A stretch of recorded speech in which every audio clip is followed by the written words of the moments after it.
প্রত্যেক মানুষ নিজের জীবনে দুঃখ অনুভব করেন। প্রত্যেকের দুঃখ আলাদা হতে পারে। কারোর মনে এই দুঃখ থাকে যে সে তার বাবা মায়ের সব ইচ্ছে পূরণ করতে পারেননি। কেউ এটা ভেবে দুঃখ পান যে সে চিরকাল সদাচার করেছেন, সৎকর্ম করেছেন, কিন্তু তাও তাকে দুরাচারী বলে মনে করা হয়। কেউ এটা ভেবেও দুঃখ পান যে তার সামনে যে ব্যক্তি রয়েছেন তার চোখে তিনি শত্রু হয়ে উঠেছেন বা দুষ্ট হয়ে উঠেছেন, যেখানে তিনি হয়তো কোনো অনুচিত কাজই করেননি। এবার এই সমস্ত বিষয় নিয়ে ভেবে নিজের ব্যক্তিত্ব নিয়ে সন্দেহ প্রকাশ করবেন না। যদি নিজের ব্যক্তিত্ব নিয়ে কোনো সন্দেহ থেকে থাকে, তাহলে কর্ম সংক্রান্ত প্রশ্ন করুন যে আপনি যা করেছেন তাতে কি উচিত ছিল, কি অনুচিত ছিল। যেটা প্রয়োজন সেটা এটা বোঝার যে আপনার অন্তর্মন, আপনার বিবেক আপনাকে কি বলছে, আর আপনার অন্তর্মন আর আপনার বিবেক আপনাকে যেটা করতে বলবে শুধু সেটাই করুন। আর তারপরে এই সংসার কি বলবে, কি ভাববে সেসব নিয়ে ভাবতে যাবেন না। কারণ এই সংসার তো ঈশ্বরকেও প্রশ্ন করে থাকে, ঈশ্বরকেও দোষী মনে করে। কখনো কখনো যখন কোনো ঘটনা মানুষের ইচ্ছা অনুযায়ী ঘটে না, তখন মানুষ এটা বলে যে হে ঈশ্বর, আপনি আমার পাশে থাকলেন না, আপনি বড়ই কঠোর, এটা আপনার দোষ। যেখানে বেশিরভাগ সময় হয়তো সে নিজেই নিজের কর্মফল ভোগ করছে। আর কখনো কখনো ঈশ্বর হয়তো তার জন্য আরো ভালো কোনো পরিকল্পনা করে রেখেছেন, কিন্তু মানুষ সেটা বুঝতে পারে না। তাই দিনের শেষে যেটা প্রয়োজন সেটা হলো নিজের মনের কথা বুঝতে হবে। আপনার বিবেক কি বলছে শুধু সেটাই করুন, আর সামনে এগোতে থাকুন। আমার সাথে ভালোবেসে বলুন রাধা রাধা। সবাই বলেন যে জীবনে কাদের সঙ্গ লাভ করছি সেটা খুব গুরুত্বপূর্ণ। এক ঝুড়ি ফলের মধ্যে যদি একটা পচা ফল আপনি রেখে দেন, তাহলে আস্তে আস্তে সমস্ত ফল পচে যায়। সেই জন্য কথায় আছে যে কুসঙ্গ থেকে দূরে থাকো। কিন্তু কি করা যায়? এই সংসার খুবই ছোট। যেখানে আমরা কাজ করি, যেখানে আমরা থাকি, যে পথে আমরা আসা যাওয়া করে থাকি, যে পথে আমরা ভ্রমণ করি, সেখানে এমন অনেক সংখ্যক ব্যক্তি থাকেন যাকে দেখে আমরা মনে করি যে এদের থেকে দূরে থাকতে হবে। তখন আমরা কি করতে পারি? তাদের কি আমরা পরিত্যাগ করব? তাহলে এই সংসারে এমন অনেক মানুষ আছেন, তাহলে কি সংসারই পরিত্যাগ করব? না, সেই ফলের মতন হবেন না যারা একটি পচা ফলের উপস্থিতির জন্য নিজেরাও নষ্ট হয়ে যান। বরং হয়ে উঠুন চন্দন বৃক্ষের মতন, যেটা আসলে সাপেদের বাসস্থান, যেখানে অনেক সংখ্যক অত্যন্ত ভয়ানক বিষধর সাপ থাকে। তারপরেও এই চন্দন, সে কিন্তু নিজের শ্রেষ্ঠত্ব হারায় না, এর মূল্য কিন্তু সেই একই থাকে।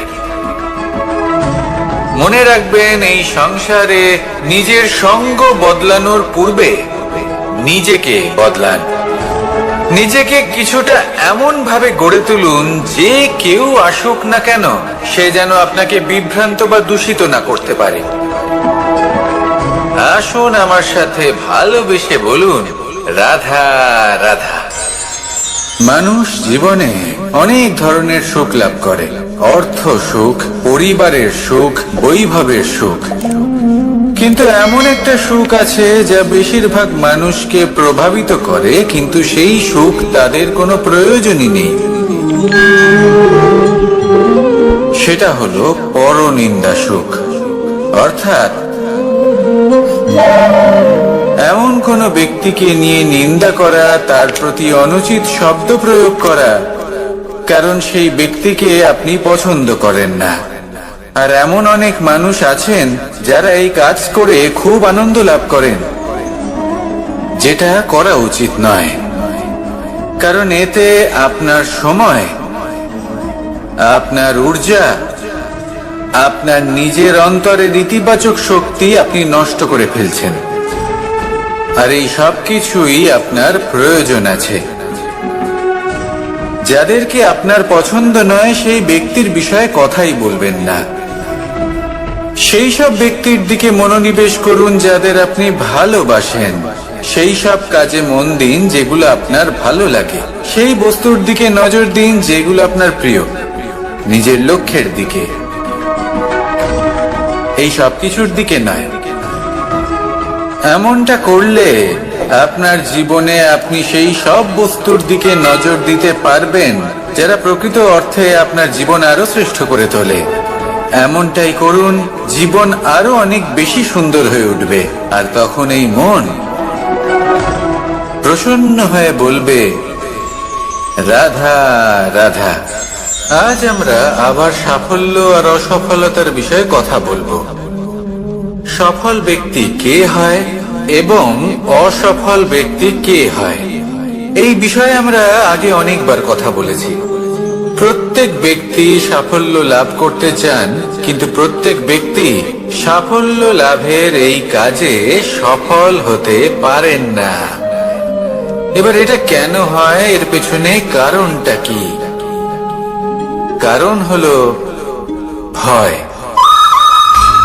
সফল ব্যক্তি হলেন তিনি যিনি নিজের সিদ্ধান্ত দ্বারা এই সমস্ত সংসারকে বদলে দিয়ে থাকেন, এবং অসফল ব্যক্তি হলেন তিনি যিনি এই সংসারকে দেখে এর বিষয়ে ভেবে নিজের সিদ্ধান্ত বদলে ফেলেন। প্রয়োজন হলো নিজের লক্ষ্যের বিষয়ে ভেবে দেখার, পথের বিষয়ে ভেবে দেখার। একবার যদি আপনি পথ নির্বাচন করে থাকেন, সেই পথে অগ্রসর হতে থাকুন আর তাতে অটল থাকুন। সবসময় দৃঢ় প্রতিজ্ঞ হন। আপনি যদি কোনো পথে টিকে থাকেন আর নিরন্তর পরিশ্রম করতে থাকেন, তবেই আপনার জীবনে সাফল্য আসবে। যদি কথায় কথায় লোকে কি ভাববে, লোকে কি বলবে, এ কথা ভেবে নিজের সিদ্ধান্ত পাল্টান, তাহলে কখনো নিজের লক্ষ্যে পৌঁছতে পারবেন না। আসুন আমার সাথে ভালোবেসে বলুন, রাধা রাধা। মানুষের 6টি বড় শত্রু রয়েছে, আর এরা অন্য কোথাও নয়, বরং মানুষের অন্তরেই বাস করে। এই 6টি শত্রু হলো কাম, ক্রোধ, মোহ, লোভ, ঈর্ষা আর অহংকার। কিন্তু এরা কি চিরকাল আপনার শত্রু হিসেবেই থেকে যায়? এদেরকে নিজের বন্ধু করে তোলা কি সম্ভব নয়? ভেবে দেখুন না। এবার যদি কথা বলি কাম নিয়ে, অর্থাৎ কামনা করা, তাহলে মানুষ যদি জীবনে কামনা করতে থাকে তাহলে সন্তোষের অনুভূতি লাভ করতে পারে না। কিন্তু এই কামনাই মানুষের বন্ধু হয়ে উঠতে পারে। কিভাবে? ধরুন, যদি মানুষ ভাবে আমি আরো অনেক বেশি শ্রেষ্ঠ ব্যক্তি হয়ে উঠতে চাই, আর তার জন্য কর্ম করে, পরিশ্রম করে, তাহলে ভবিষ্যতে গিয়ে শ্রেষ্ঠ ব্যক্তি হয়ে উঠতে পারে কামনার কারণে। অর্থাৎ এই কামনাই ওর বন্ধু হয়ে ওঠে। কিন্তু ধরুন কোনো মানুষ যদি চায় সে শ্রেষ্ঠ ব্যক্তি হয়ে উঠবে, কিন্তু তার জন্য না কোনো কর্ম করছেন আর না কোনো পরিশ্রম করছেন, আর অধর্মের পথে চলতে শুরু করে দেন, তাহলে এই কামনাই তার শত্রু হয়ে উঠতে পারে। এবার যদি এই কামনাকে নিজের বন্ধু করে তুলতে হয়, তাহলে নিজের নির্বাচনে বিচক্ষণ হতে হবে, নিজের মস্তিষ্কের ওপর নিয়ন্ত্রণ রাখতে শিখতে হবে। সেটাই করুন আর আমার সাথে ভালোবেসে বলুন, রাধা রাধা। আজ আমরা মানুষের আরো একটি শত্রুর বিষয়ে কথা বলবো, যার নাম হলো লোভ। যে কোনো বস্তুকে অত্যাধিক লাভ করার যে বাসনা, যতটা লাভ করেছি ততটা যথেষ্ট নয়, আমার আরো চাই, আরো চাই, একেই বলে লোভ। এবার এই লোভ আপনার জীবনে শুভ না অশুভ, আপনার মিত্র নাকি আপনার শত্রু, সেটাও নির্ভর করছে আপনার উপর। যেমন ধরুন, কোনো ব্যক্তির অসম্ভব ধনের লোভ, সে সেটা অর্জন করছে আর সেটা সংগ্রহ করছে, আর সেটা লাভ করার জন্য সে অনৈতিক কাজ করছে। যদি এই সব হতে থাকে তাহলে লোভ কিন্তু আপনার পক্ষে অত্যন্ত ক্ষতিকারক। কিন্তু যদি সেই ব্যক্তি ধরুন ধন অর্জন করছেন, তার সাথে নীতিও পালন করছেন, আর সংগ্রহ করার পরে সেটা সংসারে ছড়িয়ে দিচ্ছেন, যদি এমনটা হয় তাহলে এই লোভ আপনার বন্ধু হয়ে উঠতে পারে।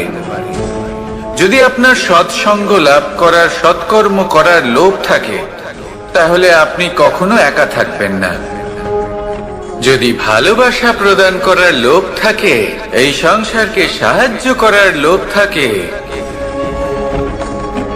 তাহলে এই লোভ যা সংসারের শত্রু, সেটা কিন্তু আপনার সাথে পরমাত্মার মিলন ঘটাতে পারে। এবার এই লোভকে নিজের মিত্র করে তুলবেন নাকি শত্রু করে তুলবেন, সেই সিদ্ধান্ত আপনারই। আসুন আমার সাথে ভালোবেসে বলুন, রাধা রাধা। কখনো এই প্রকৃতির দিকে তাকিয়ে থাকবেন। এই প্রকৃতি অনেক ধরনের শিক্ষা দেয়।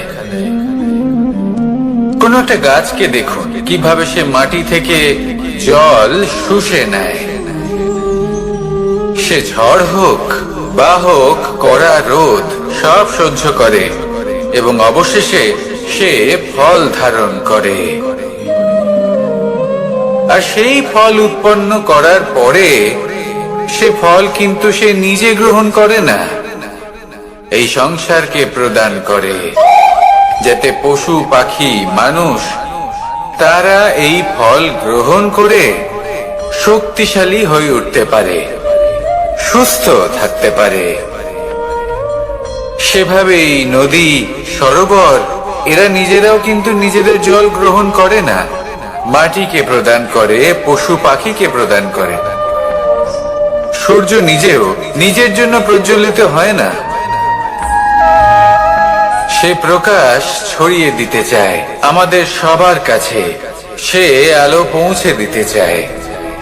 এই প্রত্যেকের কর্মে পরমার্থ নিহিত আছে, আর সেই জন্যই এদের সকলকে পুজো করা হয়। তাই মনে রাখবেন,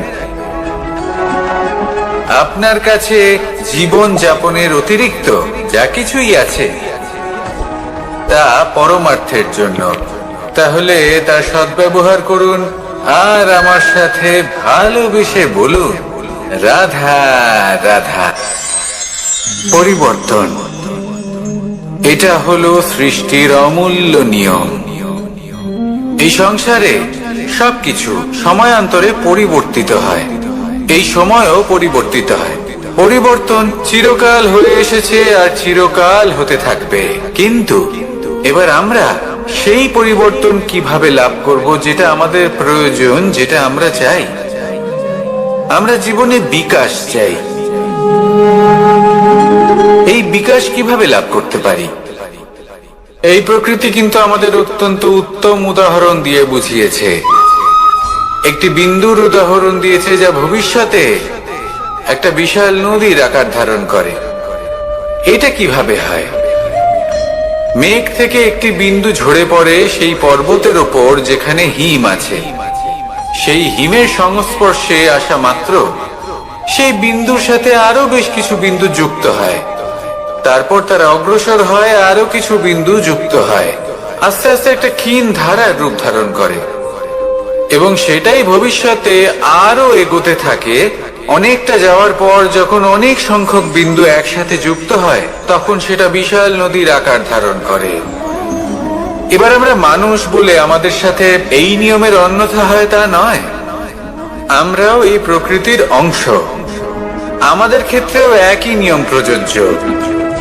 যখন পরিশ্রম করে অনেক সংখ্যক বিন্দু আমরা একত্রিত করব, তখনই পরিবর্তনের নদী প্রবাহিত হবে। প্রয়োজন হলো নিরন্তর পরিশ্রম করা এবং ধৈর্য ধরা। এটা করতে থাকুন, জীবনে সবকিছু লাভ করতে পারবেন। কারণ প্রকৃতি আমাদের এটাই শিখিয়েছে, আর আমরা এই ব্রহ্মরই একটি অংশ, যার দ্বারা এই ব্রহ্মাণ্ড নির্মিত। আসুন আমার সাথে ভালোবেসে বলুন, রাধা রাধা। আমরা সকলে সামাজিক জীব। মানুষের সাথে দেখা সাক্ষাৎ করা এটা চিরকালই চলতে থাকে। আমরা কখনো কাউকে উপহার দিই, আবার কখনো কেউ আমাদের উপহার দেয়।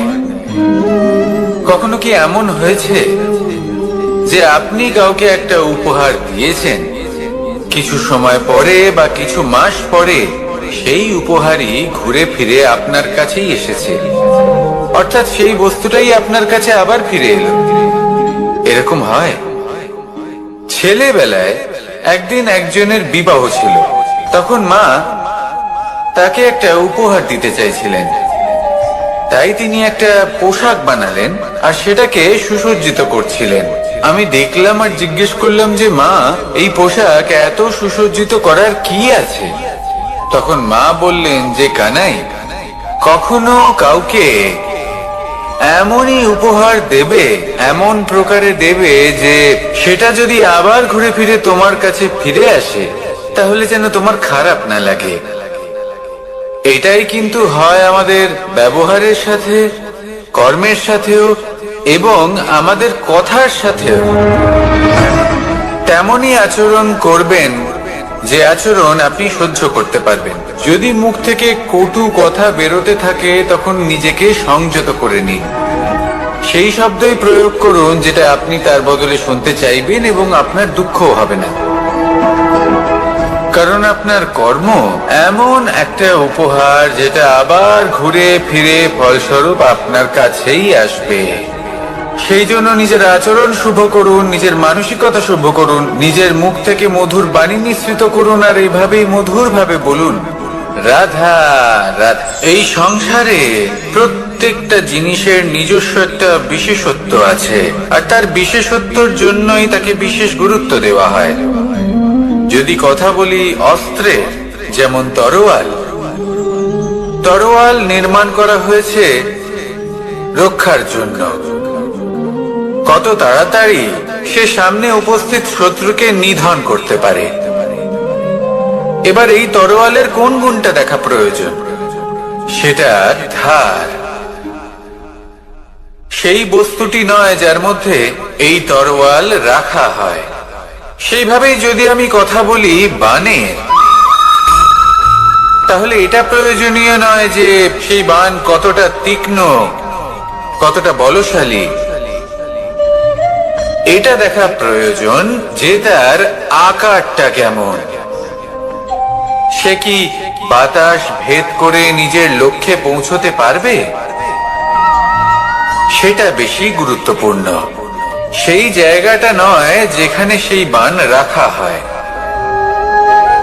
ঠিক সেইভাবেই যদি আপনি কোনো মানুষেরই মূল্য বুঝতে চান, তাকে পরখ করে দেখতে চান, তাহলে তার জাতি, তার ধর্ম, তার রূপ, তার আকার, সেগুলো দেখে তাকে পরখ করতে চেষ্টা করবেন না। তাকে পরখ এই সব কিছুর ভিত্তিতে করবেন না। তার স্বভাবটা দেখুন, তার গুণ দেখুন, তার প্রতিভা দেখুন, তার কর্ম দেখুন। কারণ এটাই সেই ব্যক্তির আসল পরিচয়, এটাই হলো তার অস্তিত্ব।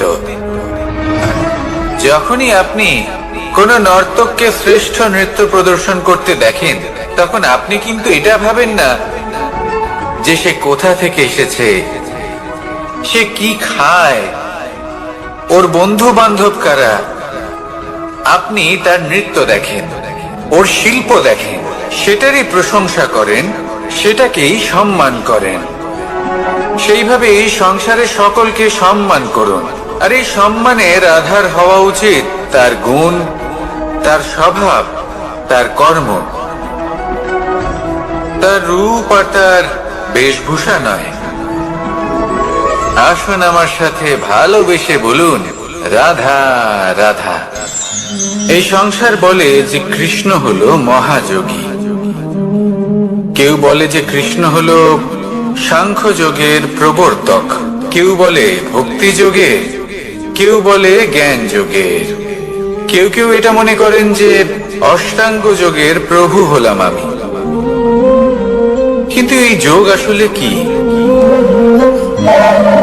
যোগ বিষয়টাকে বোঝা খুব একটা কঠিন নয়, কিন্তু সেই যোগকে নিজের যাপনের অংশ করে তোলা হলো অত্যন্ত কঠিন, আর তার জন্য প্রয়োজন অভ্যাস।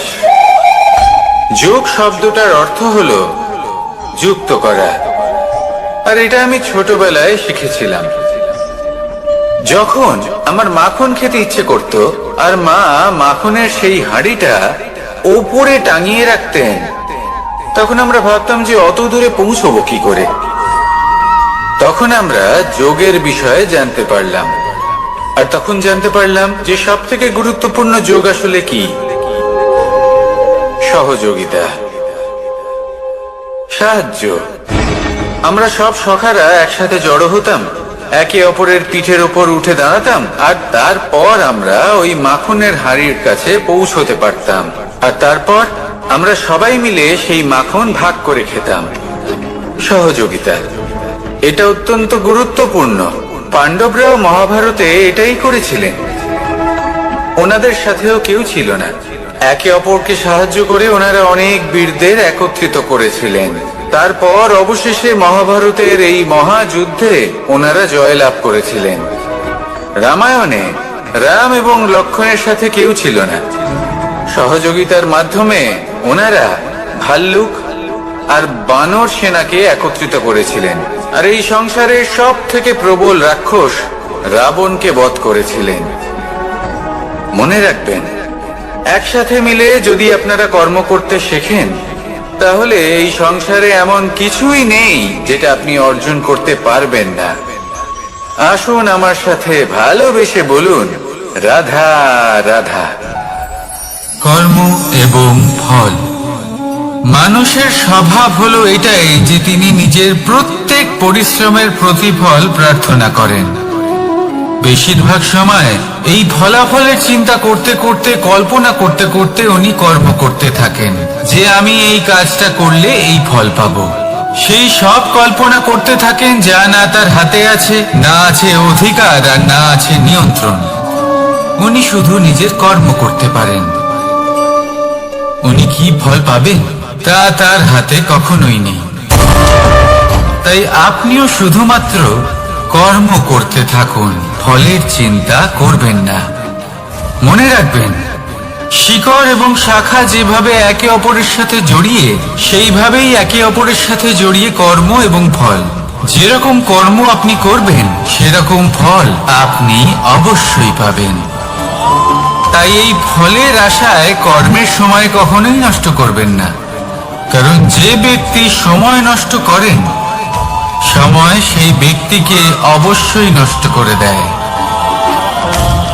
কর্ম করুন নিঃস্বার্থভাবে, ফলের চিন্তা করবেন না, আর আমার সাথে ভালোবেসে বলুন, রাধা রাধা। কর্ম এবং ফল।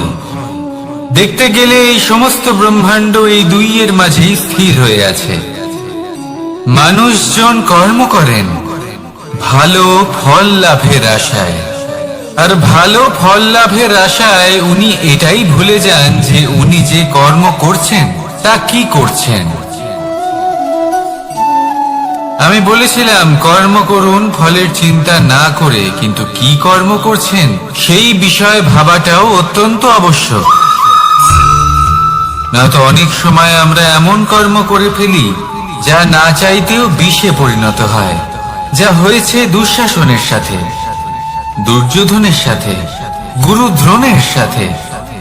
একজনের মানসিকতা উচিত ছিল না, একজনের বিবেক উচিত ছিল না, আরেকজন যে পক্ষ নির্বাচন করেছিলেন সেই পক্ষ উচিত ছিল না। আর যা কিছু ওনাদের সাথে হলো, আপনার আমার আমাদের সকলের সাথে তা হতে পারে। আমি বলেছিলাম কর্ম করুন, ফলের চিন্তা করবেন না, কিন্তু এই কর্মের বিষয়ে বিচার করে দেখাটাও ততটাই আবশ্যক। দেখুন, কর্ম করার উচিত প্রক্রিয়া ফলের চিন্তা না করা। কিন্তু যদি আপনার কর্ম শুভ হয় তাহলে তার ফলও নিয়তি আপনাকেই দেবে। সর্বদা কর্ম করার সময় এটা ভাবুন যে আপনার এই কর্ম এই সংসারকে, এই সমাজকে, আপনার পরিবারকে, আপনার আশেপাশের মানুষজনকে কোন দিশায় নিয়ে যাবে। যদি এটা সবার জন্য মঙ্গলময় হয় তাহলে কর্ম করতে থাকুন।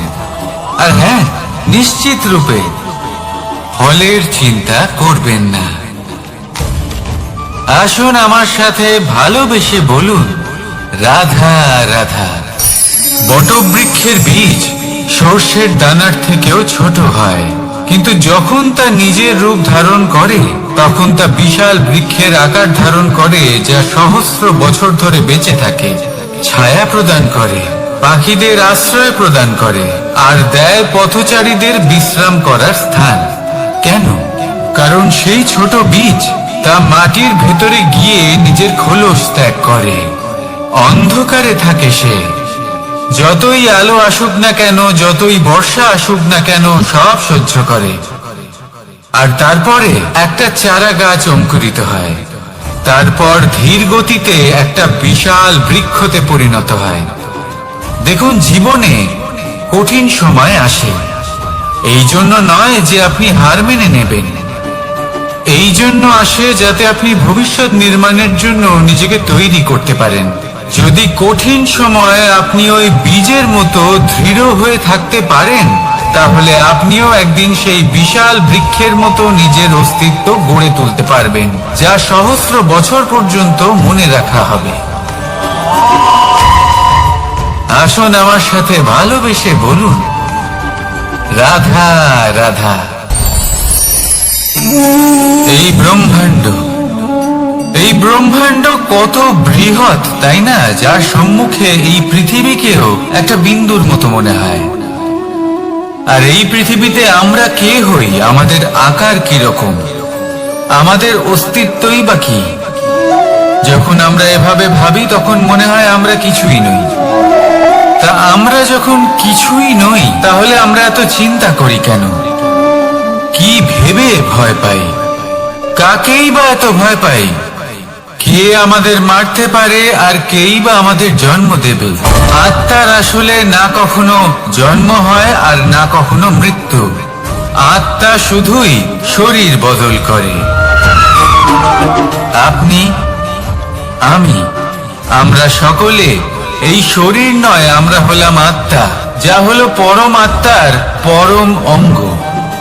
সেই জন্য মনে রাখবেন, বাইরের কোথাও দেখবেন না, নিজের অন্তরের গভীরে গিয়ে দেখুন, আত্মাকে উপলব্ধি করতে শিখুন। ক্লেশ, ভয়, চিন্তা, এই সব কিছুর থেকে নিজেকে দূরে রাখুন, তাহলেই উপলব্ধি করতে পারবেন পরমাত্মা কে। তাহলে আসুন আমার সাথে ভালোবেসে বলুন, রাধা রাধা।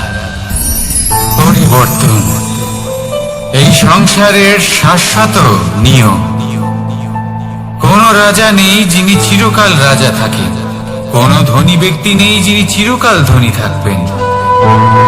এই সংসারে সূর্যের স্থান নেওয়ার জন্য চন্দ্রিমার আগমন ঘটে। কোন স্থান যাকে পতিত বলা হয়েছিল সেখানে মহল তৈরি হয়েছে। কোন স্থান যাকে আজ মলিন বলা হয়েছে কাল সেখানে মন্দিরও স্থাপন হতে পারে। কোন ঋতু চিরকালের জন্য থাকে না, কখনো সময় চিরকাল একরকম থাকে না। আজ যা আপনার কাছে রয়েছে কাল অন্য কারোর ছিল, আজ যে আপনার কাছে রয়েছে কাল তা অন্য কারোর কাছে চলে যাবে। আপনার সাথে কিছু থাকলে তা হলো আপনার কর্ম, কিন্তু সেই কর্মের পরিণামও আপনার নয়। আপনি শুধু কর্ম করুন, বাকি সবকিছুই পরিবর্তনশীল। কিন্তু সেই পরিবর্তনকে দেখে ভয় পাওয়ার প্রয়োজন নেই, তাকে স্বাগত জানান।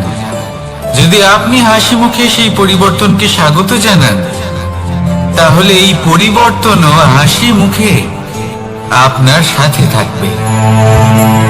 আসুন আমার সাথে ভালোবেসে বলুন, রাধা রাধা।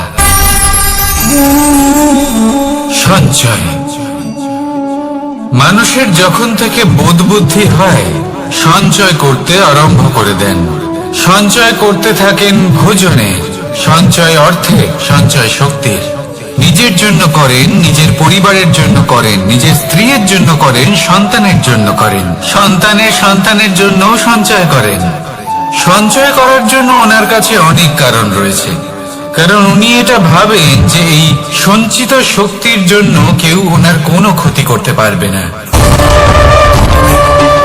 মানুষ ভুলে যান একটা গুরুত্বপূর্ণ কথা, এই সত্য, উনি এই সংসারে খালি হাতেই এসেছিলেন, আর এখান থেকে ওনাকে খালি হাতেই যেতে হবে। যা এখানকার তা এখানেই থেকে যাবে।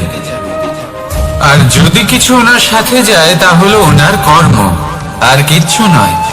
তাই যদি কিছু অর্জন করতে চান তাহলে শুভ কর্ম অর্জন করুন, আত্মশক্তি অর্জন করুন, কারণ পরলোকে এটাই হবে আপনার সম্পত্তি। তাহলে কি এটা আপনি অর্জন করতে চান না? আসুন আর আমার সাথে ভালোবেসে বলুন, রাধা রাধা। সদিচ্ছা। দেখতে গেলে 3 অক্ষরে তৈরি এই শব্দ, কিন্তু সমস্ত ত্রিলোক তার উপরেই আধারিত। আপনি এই সংসারে এসেছেন, তখন অবশ্যই শ্বাস নেবেন, কিন্তু তার বদলে আপনাকে কিছু তো দিতেই হবে। আপনার উপর নির্ভর করছে আপনি কি দেবেন। কি দেবেন এই সংসারকে, এই সমাজকে, নিজের পরিবারকে, আর তার বদলে কি নেবেন? যশ নাকি অপযশ? দেখুন, এক ছিল রাবণ, যে কিনা সমুদ্র পার করলো সীতাকে অপহরণ করার জন্য, আর এক ছিলেন রামচন্দ্র, যিনি সমুদ্র পার করেছিলেন, সেতু বানিয়ে গিয়েছিলেন সীতাকে ফিরিয়ে নিয়ে আসার জন্য। দুজনেই সমুদ্র পার করেছিলেন, শুধু পার্থক্য ছিল সদিচ্ছাকে বোঝার, লক্ষ্যের। অনেক মানুষের যাত্রা একরকম হতেই পারে, কিন্তু আনন্দ তখনই লাভ করবেন যখন লক্ষ্য শুভ হবে, মহান হবে। এই লক্ষ্য দিয়ে এই সংসারের কল্যাণ হবে এবং মানুষের সম্মান হবে। যদি আপনার সংকল্প উচিত হয় তাহলে আপনার লক্ষ্য উচিতই হবে, নয়তো শুধুমাত্র বিনাশ হবে। আর উচিত এটাই হবে যে বিনাশের হাত থেকে যেন নিজেকে বাঁচানো যায়, কি বলেন? তাই জীবনে যে লক্ষ্য স্থির করছেন, মনে রাখবেন তা যেন শুভ লক্ষ্য হয়। যদি এরকম হয় তাহলে আপনার যাত্রা, আপনার জীবন দুটোই শুভময় হবে। আসুন আর আমার সাথে ভালোবেসে বলুন, রাধা রাধা। সুরক্ষা। এই সুরক্ষা আসলে কি? এটা কি কোনো কবচ নাকি কোনো সীমা? এই সুরক্ষা আসলে অন্য কিছু।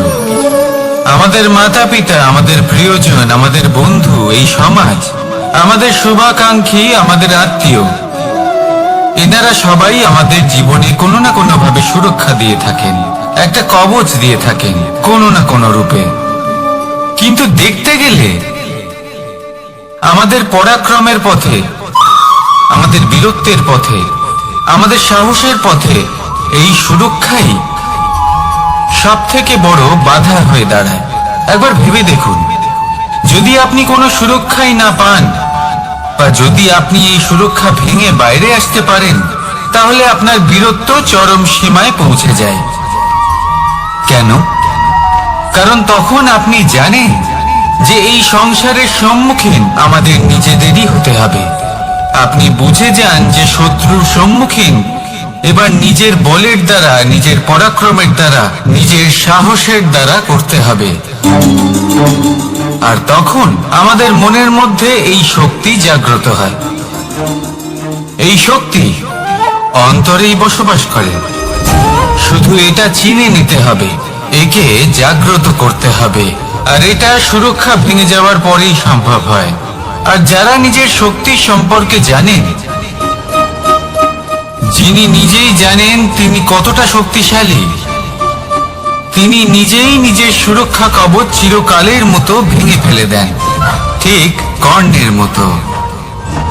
আর তারপরে দেখুন আপনার পরাজয় হোক বা বিজয়ী হোক না কেন, সেটাই অনেক বড় হয়, সেটাই প্রশস্ত হয়ে থাকে। সেই জন্য ত্যাগ করুন নিজের ভয়কে, নিজের আশেপাশের এই সুরক্ষা চক্রকে ভেঙে ফেলুন, আর সম্মুখীন হন এই সংসারে নিজের শত্রু সম্মুখীন হন। পরাক্রমের এই অঙ্কুর, তা অঙ্কুরিত হওয়ার জন্য বীজের উপরের এই কবচ, এটা ভেঙে যাওয়া অতি আবশ্যক। আসুন আমার সাথে ভালোবেসে বলুন, রাধা রাধা। যখন আমরা হাঁটতে থাকি আর আমাদের পায়ে কাঁটা বিঁধে যায়, তখন মুখ দিয়ে আহ বেরিয়ে আসে, কান্না চলে আসে, আর অনেক সময় অভিশাপও বেরিয়ে আসে। কিন্তু আমরা কি কখনো এটা এইভাবে দেখেছি, এইভাবে ভেবেছি যে আমরা যে পথে চলেছি সেই পথে কাঁটা বিঁধেছে, নাকি আমরা সেই পথ নির্বাচন করেছি যাতে শুধুই কাঁটা রয়েছে? নাকি আমরা এভাবে ভেবে দেখেছি যে এই কাঁটা আমাদের কষ্ট দিতে এসেছে, নাকি এটা আমরাই বিছিয়ে রেখেছিলাম? সাবধান থাকা উচিত ছিল, কারণ কাঁটা বিঁধলে যন্ত্রণা হবে, চিৎকার করে ফেলতে পারি, মুখ থেকে অভিশাপও বেরিয়ে আসতে পারে। কিন্তু এই অভিশাপ শুধুমাত্র আমাদের তরফ থেকে অভিশাপ হয়, সামনের ব্যক্তিটির উপরও নির্ভর করে। এবার সেই ব্যক্তি যদি এমন হয় যে ফুল আর কাঁটা এই দুই সমানভাবে গ্রহণ করতে পারে, তার কাছে অভিশাপও বরদানে পরিণত হয়। শেষ পর্যন্ত ব্যাপারটা দাঁড়ায় ভাবনা, চিন্তা, দৃষ্টিভঙ্গির উপর। কারণ আপনার এই ভাবনাই সত্যি হয়ে সামনে আসে। সেই জন্য এই ভাবনা, চিন্তা, মানসিকতাকে গুরুত্ব সহকারে দেখবেন। এই বিবেচনা নিয়ে বিবেচনা করতে শিখুন। আমার কথার অর্থ হলো যে জীবনে যখন এরকম কিছু একটা ঘটবে, তখন ভেবে দেখুন যে এরকম কেন হলো। আপনি কি এমন কোনো কর্ম করেছিলেন যার কর্মফল এটা? এমন কোনো কাজ যা অনুচিত ছিল, অসত্য ছিল, যা অভদ্রতার কারণ ছিল? ভেবে দেখা প্রয়োজন। দেখুন, ইচ্ছে হলো আপনার যে আপনি কি করতে চান, ভাবনা আপনার, সত্য আপনার, জীবন আপনার, সিদ্ধান্ত আপনার। আসুন আর আমার সাথে ভালোবেসে বলুন, রাধা রাধা। সময়, এই সময় আসলে কি? এই সময় একটা সরল রেখা তো কখনোই নয়। সময় হলো একটা চক্র, যেখানে এর আদি সেখানেই হলো এর অন্ত, আর যেখানে তা শেষ হয় সেখান থেকেই তার শুরু হয়। এই সময় একটা অত্যন্ত বিচিত্র চিন্তা, বিচিত্র ভাবনা, একটা বিচিত্র বস্তু যা কেউ বুঝতে পারেন না। এই সময়ের লীলা, এর কোনো প্রমাণ নেই, কোনো জ্ঞান নেই, কোনো পরিমাপ নেই। শুধু এটুকু আমরা জানতে পারি, যেখানে শেষ হবে সেখান থেকে একটা নতুন সূচনাও হবে। যা আজ আপনার কাছে আছে, কাল অন্য কারোর কাছে যাবে, তারপরে তার কাছ থেকেও অন্য কারোর কাছে যাবে, তারপরে তার থেকেও ছিনিয়ে নেওয়া হবে। এই নিয়তির একজনের কাছ থেকে অন্যজনের কাছে আদান প্রদানের এই সময় হলো আপনার সময়। এই সময় সদ্ব্যবহার করুন, এই সময়কে বাঁচুন। আপনাকে শুধু এটাই সুনিশ্চিত করতে হবে যে আপনি কোন পক্ষে আছেন। আর সত্যি বলতে কি, আপনার জীবনের পরিণাম নির্ভর করে আপনার নির্বাচনের ওপর। আপনি কোন পক্ষ নির্বাচন করছেন। তাহলে মনে রাখবেন, জীবনে সেই পক্ষই নির্বাচন করবেন যা চয়ন করার পরে আপনি সুখ অনুভব করবেন, আপনি সন্তোষ লাভ করবেন, প্রসন্নতা লাভ করবেন। আর আমি এটাই সুনিশ্চিত করব যে এই পক্ষ যেন শান্তির পক্ষ হয়, এই পক্ষই যেন প্রেমের পক্ষ হয়, তাহলে চিন্তা করবেন না, আর আসুন আমার সাথে ভালোবেসে বলুন রাধা রাধা।